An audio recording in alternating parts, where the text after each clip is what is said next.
Olá, bom dia aos amigos e amigas da Casa de Emmanuel, a todos os trabalhadores, frequentadores e aos demais que estarão vinculados a esse trabalho em determinado momento. Estou aqui atendendo ao convite do Paulo Cunha, Departamento Doutrinário da Casa, para as reflexões do Evangelho nesta manhã sobre o capítulo 15 do Evangelho segundo o Espiritismo, Fora da caridade não há salvação. Então, antes de iniciarmos as nossas reflexões, o convite é para uma prece, uma oração aí onde nós, cada um, estamos em um local apropriado, possamos elevar os nossos pensamentos unidos no mesmo propósito, lembrando da instituição física onde o labor das atividades acontecem quando estamos no presencial. Mas lembremos também que a instituição espiritual vai muito mais além do que as quatro paredes que envolvem o físico. E o pensamento, através dele, podemos estar ligados à equipe espiritual responsável pela casa, para que nesse instante nos conectemos em oração, elevando as nossas vibrações, o pensamento ao nosso mestre, irmão e amigo de todas as horas, Jesus de Nazaré. Para, em primeiro lugar, lhe agradecer pela oportunidade que a vida está nos oferecendo, mais uma vez, para as nossas reflexões, o nosso crescimento espiritual, o nosso aperfeiçoamento. Senhor e Mestre da vida, rogamos as tuas bênçãos para todos os trabalhadores da tua seara, que se encontram na Terra neste momento, acompanhando a evolução e a necessidade de nós, seres espirituais, que aqui estamos, Senhor, sendo educados através do teu amor incondicional. Abençoa a equipe mentora da instituição Casa de Emmanuel, a todos os trabalhadores, os dirigentes que estão à frente das atividades, para que em todos os momentos possamos nos manter unidos no mesmo propósito. Que a sua doce e suave paz, mestre amado e amigo de todas as horas, nos envolva a todos, hoje, agora e por todo sempre. Então, fiquemos em paz com as reflexões de hoje. O Evangelho, como sempre, seguindo de roteiro para a nossa vida, para as nossas atividades, para o nosso aperfeiçoamento espiritual. E nesta manhã, a Casa de Emmanuel nos oferece o tema Fora da caridade não há salvação, que é o capítulo 5º, 15º do Evangelho segundo o Espiritismo. Iniciando essas reflexões, nós nos perguntamos nessa introdução o que é mesmo caridade. A caridade é um ato altruísta de ajudar ao próximo sem esperar nada em troca. Este ato é notável, indicador de elevação moral, além de ser também uma das práticas que caracterizam a boa essência do ser humano, do homem de bem. Então, caridade é um ato altruísta, um ato que sai do egoísmo para o altruísmo, na condição de que nós já sabemos que todo auxílio que nós promovemos ao outro, estamos promovendo a nós próprios, porque estamos exercitando uma das habilidades, uma das potencialidades, que é também cuidar do outro como gostaríamos que cuidasse de nós próprios. E a definição nos diz que esse ato é um notável indicador de elevação moral, ou seja, é a certeza que todos nós temos que fomos criados pelo Deus, Criador e mantenedor da vida, para a nossa elevação moral, para nosso aperfeiçoamento de todas as potencialidades que nós dispomos enquanto espíritos, e a partir desses atos, desse exercício de bondade, de perseverança, de estudo, de abnegação e da chamada caridade, nós estamos exercitando e, ao mesmo tempo, colocando em prática esse potencial que todos nós possuímos enquanto espíritos, seres espirituais em processo de evolução e de aperfeiçoamento. Então, uma das práticas que caracterizam a boa essência, a essência do homem de bem, como também é um dos capítulos do Evangelho que traz as características necessárias para que todos nós possamos alcançar, compreendendo o nosso objetivo divino, que é a perfeição. Então, é uma prática saudável que a misericórdia divina coloca diante de nós o outro, como um espelho. E à medida que nós dizemos que fazemos pelo outro, em primeiro plano, estamos fazendo por nós próprios, auxiliando assim na evolução da humanidade, porque todos nós estamos com o mesmo objetivo.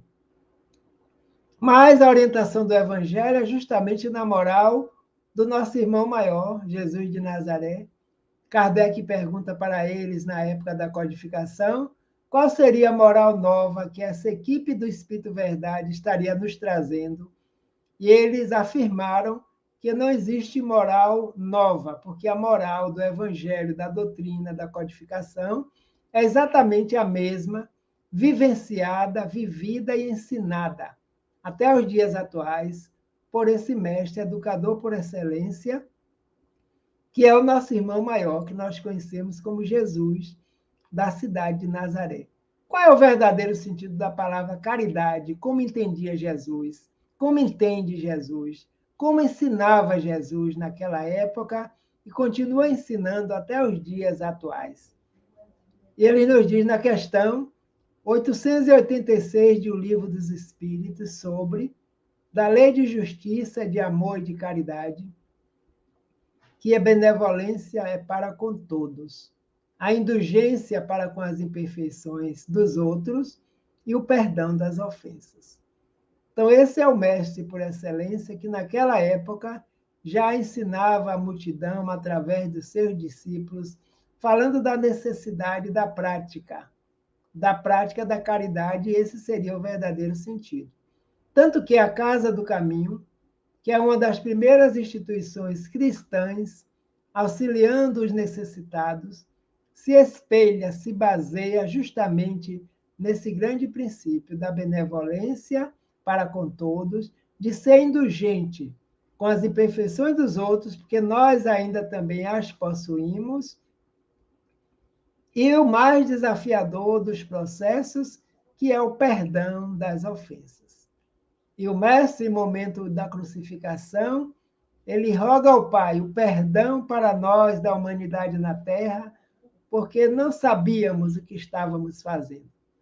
Recebemos a luz que vem do alto, e a luz era devolvida aos planos espirituais superiores através da forma que aconteceu.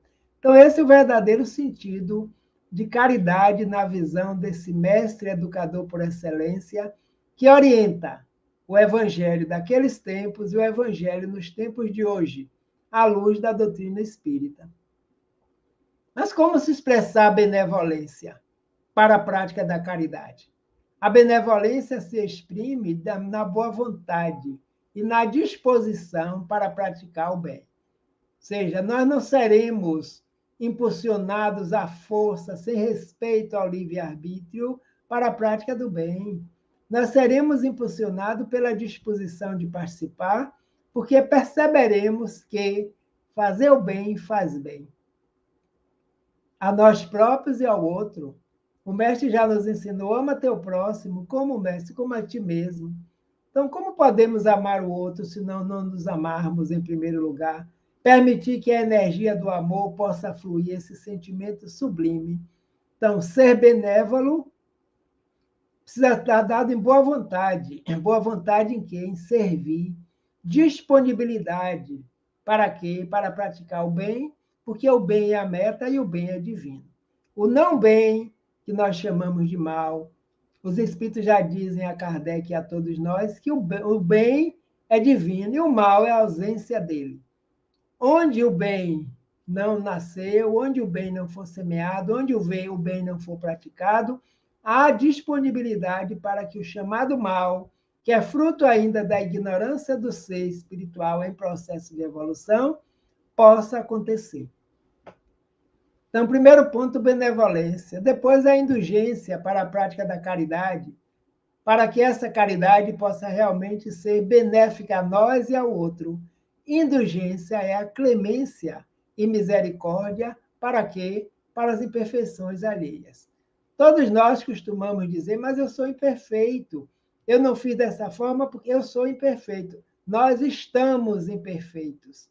Nós não somos. A nossa meta é a perfeição. Espíritos em processo, perfectíveis, à medida que nós vamos ampliando todas as potencialidades divinas que estão latentes em nós, elas são perfeitas. E aí nós nos tornaremos seres perfeitos, porque a meta do Pai e a obra divina não falha. Simples e ignorantes no início da criação, para alcançarmos todos o mesmo objetivo, que é perfeição. As características do homem de bem se encontram no Evangelho segundo o Espiritismo, e a prática da caridade é um dos degraus que vai nos auxiliando para que nós possamos alcançar essa meta que é divina. E o perdão, que é o ato de desculpar as ofensas. Desculpar, entender, compreender, analisando a postura do outro, e a partir daí nós perceberemos que qualquer um de nós já poderíamos ter feito ou possamos fazer ainda algo desagradável em função do outro. E aí nós também vamos desejar o perdão. Todo dia nós pedimos no Pai Nosso: perdoai as nossas ofensas, assim como nós perdoamos aqueles que nos ofendem. Então, existe uma condicional. Quando nós rogamos o perdão ao Pai, nós nos colocamos à disposição que nós também vamos perdoar. Porque nós vivemos assim ainda, no estado espiritual em que nós nos encontramos, cometendo atos desagradáveis para conosco e para com o outro também. E os outros também acontecem da mesma forma. Então, por isso a questão da indulgência, compreender as imperfeições. Não somente nós estamos imperfeitos, os demais seres também que convivem conosco, a grande maioria na Terra, se encontram nessa condição. Então, é o momento de sermos indulgentes para que sejam indulgentes também para conosco. Allan Kardec, em O Livro dos Espíritos, indagou a equipe espiritual qual é a mais meritória de todas as virtudes. E eles responderam: todas as virtudes têm o seu mérito, porque todas são indícios do progresso no caminho do bem. A virtude, sempre que há resistência voluntária ao arrastamento das más tendências. Então, toda vez que frearmos para não sermos levados pelas más tendências, é uma virtude aflorando. É um exercício, é uma força, é uma prática que nós estamos colocando e, com certeza, vamos dar saltos de qualidade nesse processo evolutivo. Mas, para ti, sublimidade da virtude consiste no sacrifício do interesse pessoal para o bem do próximo, segundo a intenção. A mais meritória é aquela que se baseia na caridade, mais desinteressada. Questão 893 de O Livro dos Espíritos.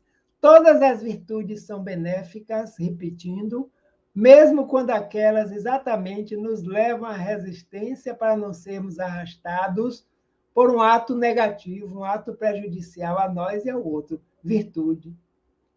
E eles concluem a resposta dizendo que a mais meritória é aquela que se baseia na caridade mais desinteressada. Porque para ser caridade é preciso que haja desinteresse. Por qual motivo eu estou fazendo? Para ter em troca?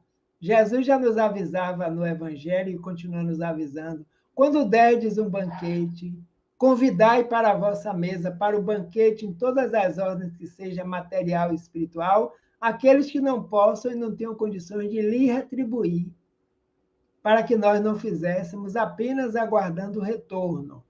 Porque a prática é saudável e fica com quem faz. Já tem uma música que nos diz que fica sempre o quê? Um pouco de perfume, aonde? Nas mãos daqueles que oferecem rosas. Então, todos aqueles que oferecem rosas, o perfume fica em sua mão. A mesma coisa é a prática da caridade. Fora da caridade não há salvação. Salvação, qual o significado nesse sentido? a salvação do orgulho, do egoísmo, da prepotência. Então, nós estaremos nos salvando dos adversários internos que caminham conosco ainda no dia a dia, pela prática da caridade. O altruísmo vem na prática da caridade, nós estamos nos reconciliando com o egoísmo, que pensávamos que tudo foi feito para nós, por engano, pois a misericórdia divina é para todos. Então, a partir do momento que eu começo a auxiliar aqueles irmãos que necessitam e que estão próximos, é natural que nós vamos desenvolvendo o altruísmo. E aí já estaremos nos salvando do ego, do orgulho, da vaidade, da prepotência. O que precisa o espírito para se salvar? É a questão do Evangelho segundo o Espiritismo, capítulo 15. Ora, quando o Filho do Homem vier em sua majestade, acompanhado de todos os anjos, ele sentar-se-á no trono da sua glória. Reunidas diante dele todas as nações, ele separará uns dos outros, como o pastor separa os bodes e as ovelhas, e colocará as ovelhas à sua direita e o bode à sua esquerda. Então, essa mensagem de Jesus é uma mensagem contextualizada. Como todas as parábolas que ele contou, ele utilizava o contexto da época para que as criaturas pudessem lembrar. Todo mundo conhece bodes e ovelhas, e ele toma esse exemplo de bodes e ovelhas, porque todos conheciam, para entender a separação de bodes e de ovelhas, porque não são iguais. Então, nesse caso, ele fala no Evangelho, e os evangelistas da época anotaram. É daí justamente que vem a parábola do bom samaritano. Então, com a prática da caridade, o rei dirá aos que tiverem à sua direita: Vinde, benditos de meu Pai, tomai posse do reino que vos foi preparado desde o princípio do mundo. Porque esses satisfizeram e satisfazem a vontade do Pai através da prática benévola da caridade. Fizeram por merecer. Todos merecemos, mas uns vão mais tarde, outros mais cedo, porque alguns apressam a sua trajetória, a sua caminhada através dessa prática que se chama caridade. Porquanto, aí ele continua, eu tive fome e me deste de comer, tive sede e me deste de beber, eu careci de teto e me hospedastes. Aí os discípulos perguntam para ele: Mestre, quando foi que tu tiveste fome e nós nos demos de comer, de vestir, de beber e te visitamos? E ele responde: Quando fizestes a um desses mais necessitados do que vós, é como se fizeste a mim mesmo. Então, se coloca nesta parábola a possibilidade do fazer a ele próprio, porque ele veio trabalhar em benefício de todos nós que somos favorecidos, somos todos assistidos perante a misericórdia do Pai. As necessidades nossas que são diferenciadas. Nas instituições espíritas, costumamos utilizar muito essa expressão, os assistidos, aqueles que recebem a cesta básica, o farnel, recebe a alimentação, a roupa do enxoval para a criança, para o bebê, para a mãe. Todos somos necessitados, porque quando nós preparamos, como nós fazemos, quando nós angariamos para distribuir, essa é a nossa necessidade. E aqueles outros, a necessidade é receber. Então, é um vínculo afetivo com a prática da caridade, com aqueles em que estão no caminho para conosco, né? Então, à sua esquerda se afastará aqueles que não praticaram bem, que não fizeram a prática da caridade, que apenas semearam o mal, que é a ausência do bem, que semearam o joio no meio do trigo e que ainda estão semeando. Então, sem a prática da caridade, haverá sofrimento, haverá dor, haverá choro e ranger de dentes. E eles irão para o suplício eterno e os justos para a vida eterna. Evangelho de Mateus, capítulo 25, versículos de 31 a 46. Quando, neste mesmo momento, um doutor da lei pergunta ao mestre, quando ele fala sobre o próximo: fazei ao próximo aquilo que gostaria que o próximo lhe fizesse. Então, levantando-se, disse um doutor da lei para o tentar. Veja, para o tentar, mestre, que é preciso eu fazer, então, para possuir a vida eterna? Respondeu-lhe Jesus, o que é que está escrito na lei? E ele lembrou, como é que você lê a lei? Ele respondeu, amarás o teu próximo, amarás o Senhor teu Deus, toda a tua alma. Repetiu todos os 10 mandamentos de Moisés, que estavam de cor, na ponta da língua, como nós costumamos dizer no ditado popular. E aí o mestre diz a ele, disse-lhe Jesus, respondeste muito bem, faze isso e viverás. Faze isso e viverás, e teu próximo como a ti mesmo. E ele aproveita, o homem querendo ser justo, diz a Jesus, quem é meu próximo? E aí Jesus tomou a parábola e nos trouxe, tomou a palavra e nos trouxe a parábola do bom samaritano. Falando que um homem descia de de Jerusalém para Jericó, e ele caiu em mão dos ladrões, dos salteadores. Os salteadores o despojaram, tomaram os seus bens, o feriram, deixaram caído no chão, e aconteceu que em seguida passou um sacerdote, passou um levita, passou quem mais? Um representante da lei. Todos eles estavam observando, passaram, viram e seguiram adiante. Passou um espírita, passou um católico, passou um evangélico e assim por diante. E passou também um samaritano. Samaritano considerado herético, porque ele não coadumava com os princípios religiosos que eram apresentados na época, apenas no verbal, sem a prática. Então, foi justamente esse samaritano que cuidou do homem caído, colocou-lhe vinho nas feridas para evitar que houvesse infecção na época, colocou o homem em sua montaria, chegou na hospedagem, entregou e disse ao dono da estalagem que eu vou deixar esse hóspede aqui, vou lhe deixar uma certa quantia, quando eu voltar, se tiveres gasto mais alguma coisa com ele, eu lhe pagarei. E Jesus termina a parábola e pergunta: qual desses três te parece ter sido o próximo daquele que caíra em mão dos ladrões? E o doutor da lei respondeu: aquele que usou com ele de misericórdia. Então vai, disse Jesus, e faze tu mesmo. Evangelho de Lucas, capítulo 10, versículo 25 a 37. Ele nem utilizou o nome samaritano, porque os samaritanos eram mal vistos na época. Então, aquele que usou de misericórdia, pelo menos ele entendeu. E nós hoje estamos entendendo, através do esclarecimento da doutrina, que o próximo é aquele que estiver conosco no momento, porque somos todos filhos do mesmo Pai. Não precisa ser dos laços de sangue, não precisa ser da família, não precisa ser conhecido, não precisa ser amigo. Então, aquele que está necessitando, que estiver próximo, nós estivermos em condições de ajudar, seja lá no que for, nós já faremos. E a partir daí estaremos exercitando, mais uma vez, todos os potenciais divinos que nós possuímos, todos indistintamente.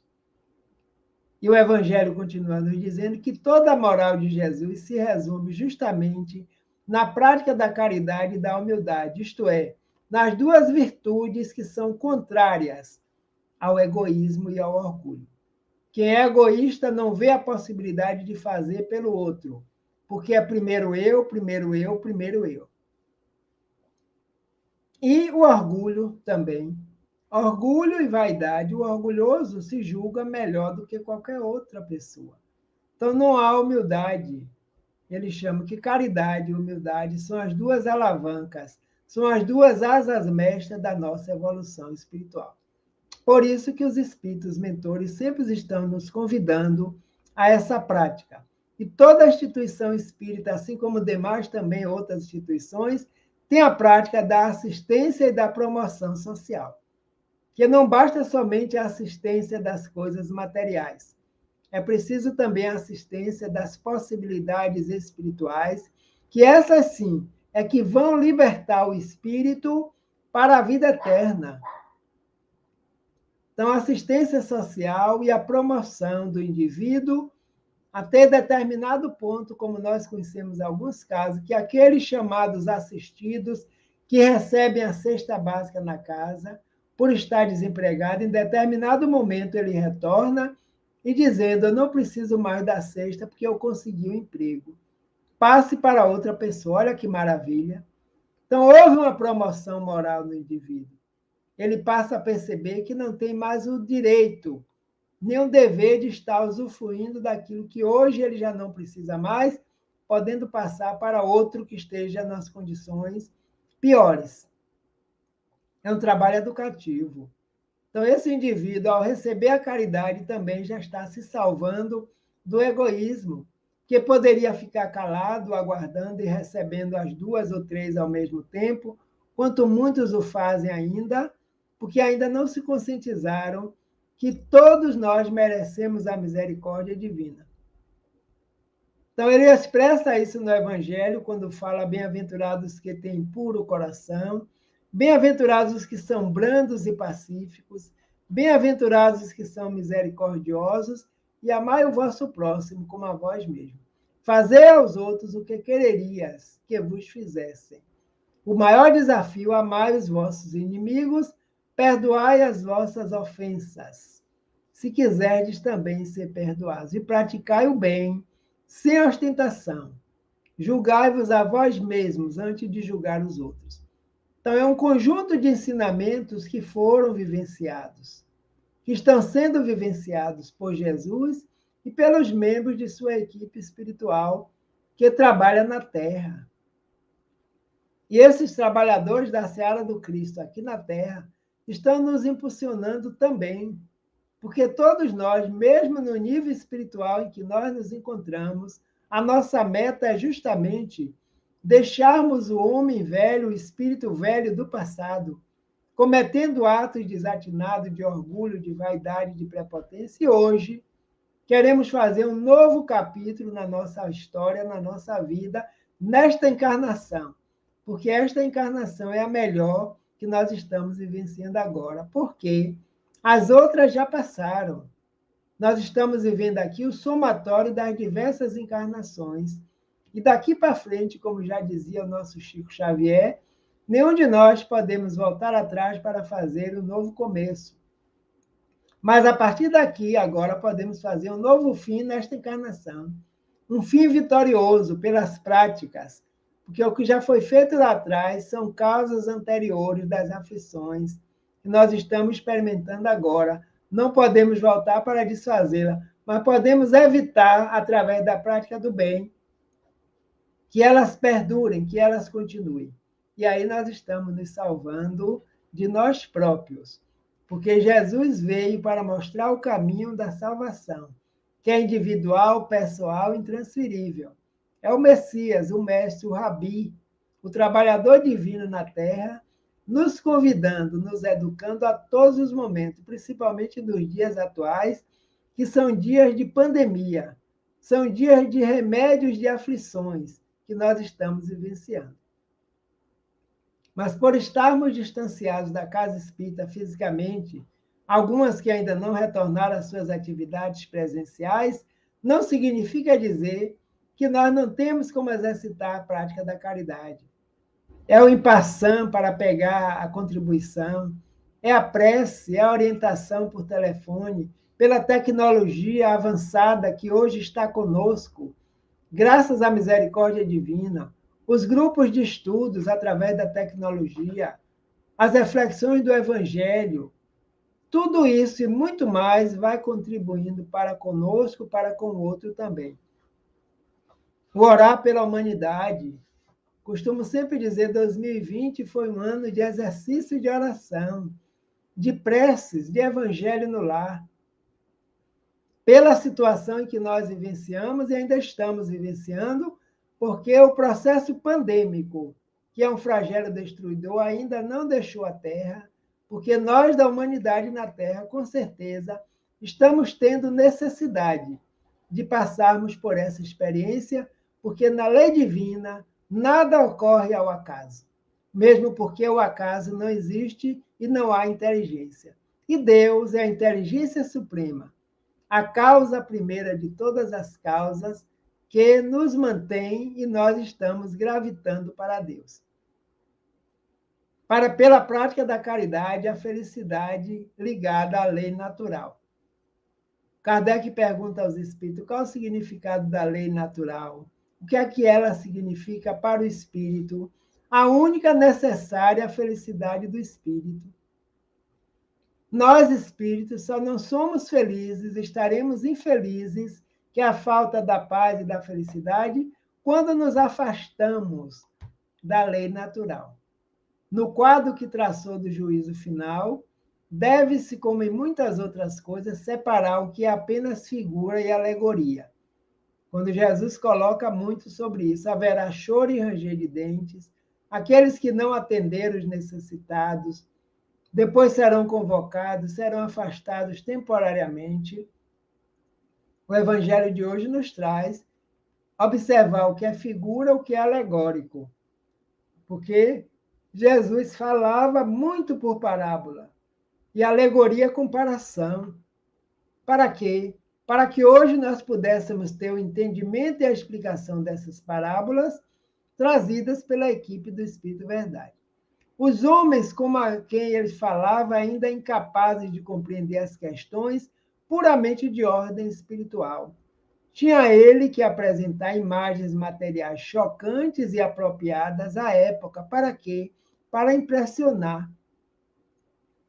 No momento do juízo final, separação dos bodes e das ovelhas. Vinde a mim, benditos de meu Pai, que praticaram a prática do bem, do amor, da caridade e da justiça. Afastai-vos de mim aqueles que praticaram iniquidades, que ainda estão praticando mal para consigo e para com o próximo. Então, sentido figurado, para que o indivíduo possa perceber que se alimentar da oração, do bem, da prática da caridade, é a melhor pedida, é a melhor solução para as nossas dores, para as nossas aflições. E cada vez que nós praticamos o bem, mais nós nos aproximamos do divino em nós. E aí a felicidade vai se estabelecer. Lembremos que Jesus anunciou e continua anunciando, quando os discípulos e apóstolos perguntaram a ele: Mestre, onde se encontra o reino de Deus? E ele disse: Meus amigos, meus filhos, não aguarde que venha por aparência. Por quê, mestre? Porque o reino de Deus está entre vós. O reino de Deus está dentro de vós, está na consciência. Vem a equipe do Espírito Verdade, quando Kardec pergunta onde está inscrita a lei divina. E eles respondem: na consciência do ser. Então, todos nós, espíritos, sabemos qual a nossa destinação. É o bem, a felicidade, a perfeição. Um dia todos nós seremos anjos tutelares de outros irmãos que serão criados pelo Pai, Deus de misericórdia, de bondade e de justiça. Então, ao lado dessa figuração, é para mostrar exatamente que a prática do bem faz bem. E aí acontece o despertar da consciência espiritual. Naquele julgamento supremo, quais são os considerandos da sentença? Pergunta o Evangelho. Sobre o que ele se baseia? Pergunta, porventura, ao juiz se o inquirido preencheu tal ou qual formalidade, se observou mais ou menos tal ou qual prática exterior? Não, pouco importa. O assunto é: fora da caridade não há salvação. Não diz onde a caridade precisa ser praticada. Se na igreja protestante, evangélica, católica, se no budismo, se no espiritismo, se no evangelismo, se em qualquer outra, na Umbanda, no candomblé, prática da caridade.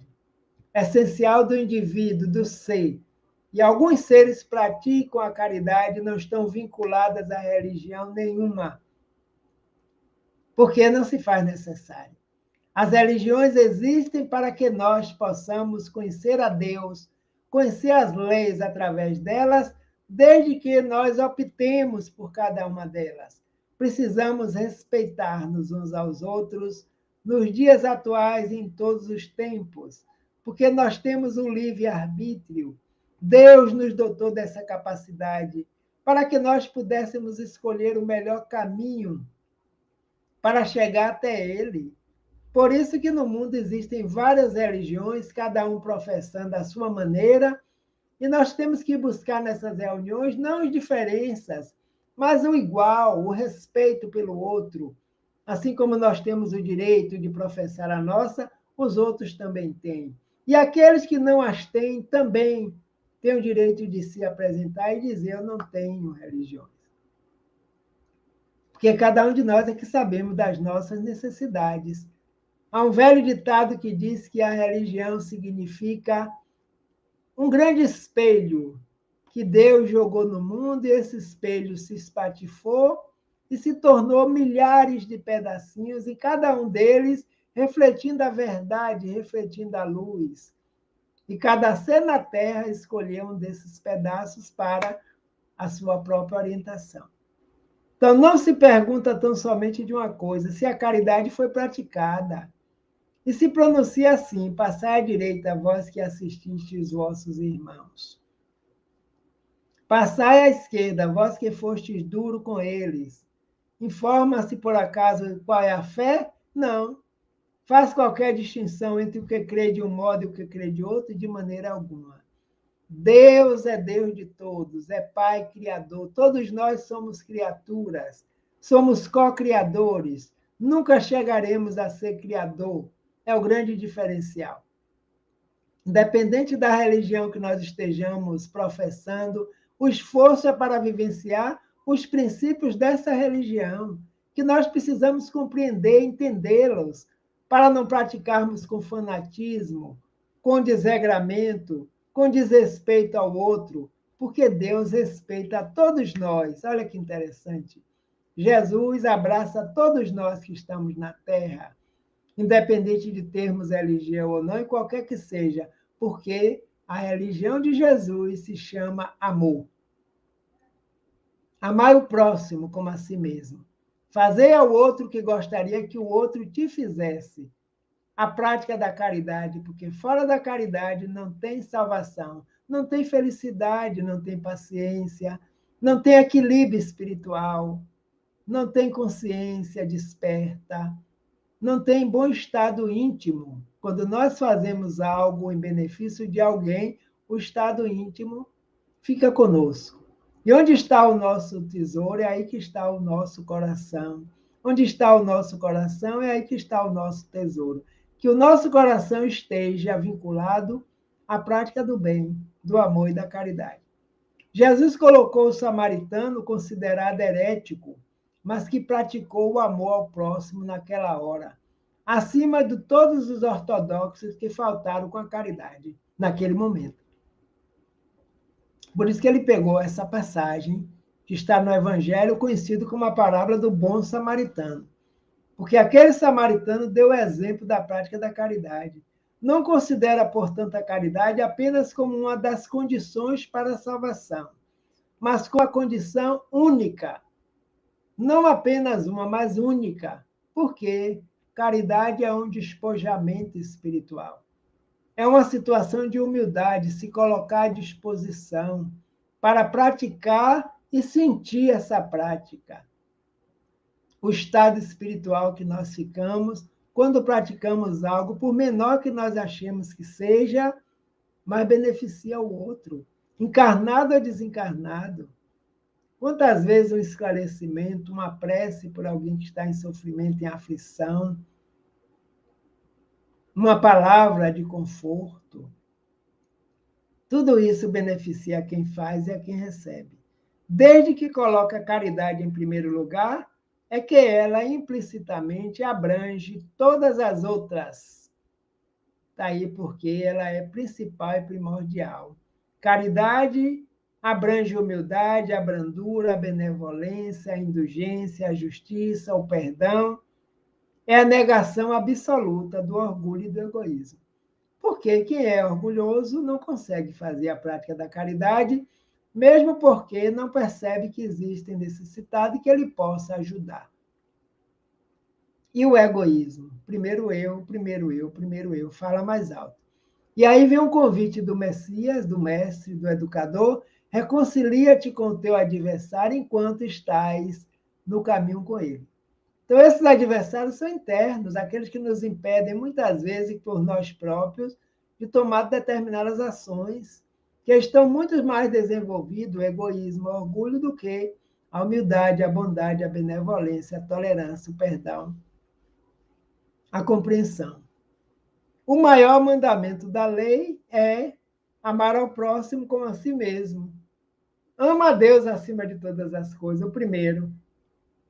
E o segundo, que é idêntico, é semelhante, é parecido, ama ao próximo. De que maneira, mestre? Como a ti mesmo, porque o próximo é uma extensão de nós mesmos.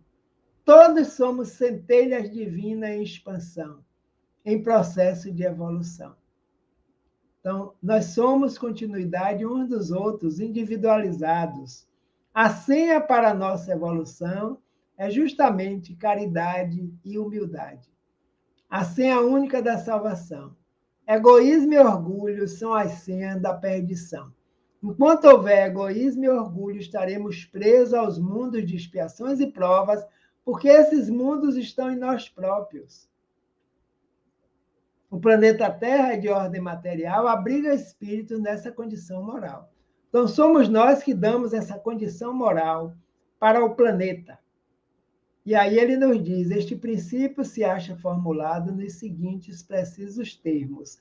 Amarás a Deus de toda a tua alma e ao teu próximo como a ti mesmo. Toda a lei e os profetas se acham contidos nesses dois mandamentos. Seja um resumo. Todos os profetas que vieram antes de Jesus de Nazaré preparar o caminho, vieram com o mesmo objetivo: despertar a nossa consciência para a realidade espiritual a qual nós fazemos parte. Então, toda a lei que foi ensinada, os ensinamentos de Moisés, os 10 mandamentos, Jesus vem e diz, eu não vim destruir a lei, mas eu vim dar prosseguimento à lei, porque hoje os espíritos que o Pai me confiou na Terra há mais de 20 séculos já estão em condições de receber o que eu vim trazer. E quando ele deixou, ele prometeu, depois eu enviarei o Consolador, porque já estarão em outra condição moral, espiritual, intelectual, de entender os códigos da lei divina que fazem parte da nossa própria consciência. Então, ele veio dizer que não veio destruir a lei, e depois, quando o Consolador chega, o Espírito Verdade diz judiciosamente aos espíritas, espíritas, amai-vos, eis o primeiro ensinamento. E o segundo, instruí-vos. Amor e instrução são as duas asas da evolução espiritual. E para que não haja equívoco sobre a interpretação do amor de Deus e do próximo, ele acrescenta, e aqui está o segundo mandamento, que é semelhante ao primeiro. Isto é, que não se pode verdadeiramente amar a Deus sem amar ao próximo, e nem amar ao próximo sem amar a Deus, porque todos nós estamos integrados com Deus, o Criador. Não podendo amar a Deus sem praticar a caridade para com o próximo, é um meio de ligação direta com o Pai. Todos os deveres do homem se resumem nesta máxima: fora da caridade não há salvação. Capítulo 15. Então, não é barganhar com o que nós fazemos, mas praticar de forma tão natural que seja igual ao ar que nós respiramos, que já tem seres que trabalham assim, seres que se dedicam à prática da caridade porque se sentem bem. E que salvação é? Deixando a expurgação natural dos hábitos passados que não nos fazem bem, para que nós possamos estar em outra condição espiritual. Isso chama-se evolução. E a cada encarnação nós estamos evoluindo quando nós optamos por usar os instrumentos que a lei nos oferece. Finalizando esse trabalho, essas reflexões para todos os trabalhadores, frequentadores, dirigentes e aqueles que seguem o canal da Casa de Emmanuel neste momento, trazemos aqui Paulo de Tarso e a caridade. Ou seja, a necessidade da caridade segundo São Paulo. Nós conhecemos o Saulo de Tarso, que em determinado momento buscava Jesus e os cristãos para prendê-los, mas despertou para a sua tarefa da prática da caridade, do bem e de ligar-se ao Evangelho de Jesus. E saiu escrevendo a todas as igrejas que eram fundadas nos diversos locais para orientá-los. E aí ele escreve a carta de Paulo aos Coríntios, dizendo: ainda que eu falasse todas as línguas dos homens e a língua dos próprios anjos, se eu não tiver caridade, eu serei como o bronze que soa e com o símbolo que retine. Ainda quando tivesse o dom da profecia, mesmo que eu penetrasse todos os mistérios e tivesse perfeita ciência de todas as coisas, ainda quando tivesse toda a fé possível, até o ponto de transportar montanhas, se não tiver caridade, eu nada sou. Paulo, apóstolo. E quando houvesse distribuído os meus bens para alimentar os pobres, e houvesse entregado meu corpo para ser queimado, se não tivesse caridade, tudo isso de nada me serviria. Por que Paulo nos diz esse grande conselho? Porque a caridade, ela é paciente, ela é branda e benfazeja. A caridade não é invejosa, não é temerária, nem precipita, não se enche de orgulho, não é desdenhosa, não cuida de seus próprios interesses, não se agasta, não se azeda com coisa alguma, não suspeita mal, não se rejubila com a injustiça, mas se rejubila com a verdade, com a prática do bem. Tudo suporta, a caridade tudo crê, tudo espera, tudo sofre. E ele finaliza a carta, a primeira epístola aos Coríntios. Agora, entre essas três virtudes, a fé, a esperança e a caridade, permanecem, mas dentre elas, a mais excelente é a caridade. Paulo de Tarso, primeira epístola aos Coríntios, capítulo 13, versículo de 1 a 7 e 13. Então, caridade, caridade, caridade. Caridade para conosco, caridade para com o outro. Caridade, benevolência, perdão. Como entendia e entende o Mestre Jesus de Nazaré. E todos nós, através do esforço, da dedicação, já temos atos caridosos que nós praticamos no nosso dia a dia e vão contribuindo assim com o bem-estar nosso e com o bem-estar do outro que convive conosco. Então, as nossas reflexões deste momento estão se concluindo. E, mais uma vez, assim como iniciamos rogando o auxílio dos benfeitores, convido a todos nesse instante que nós possamos agora agradecer através da oração, dizendo: amigos espirituais, obrigado por mais uma vez estarmos vinculados ao Evangelho de nosso Senhor Jesus Cristo, como grande roteiro para a nossa libertação espiritual. E juntos, equipes de encarnados e desencarnados, possamos nos dirigir ao Mestre, dizendo: obrigado, Mestre, irmão Jesus de Nazaré, pelo teu amor incondicional para conosco que estamos no planeta Terra, nesse educandário, nesse hospital, nesta prisão ainda, mas também nessa oficina de trabalho, porque estamos desejando alta.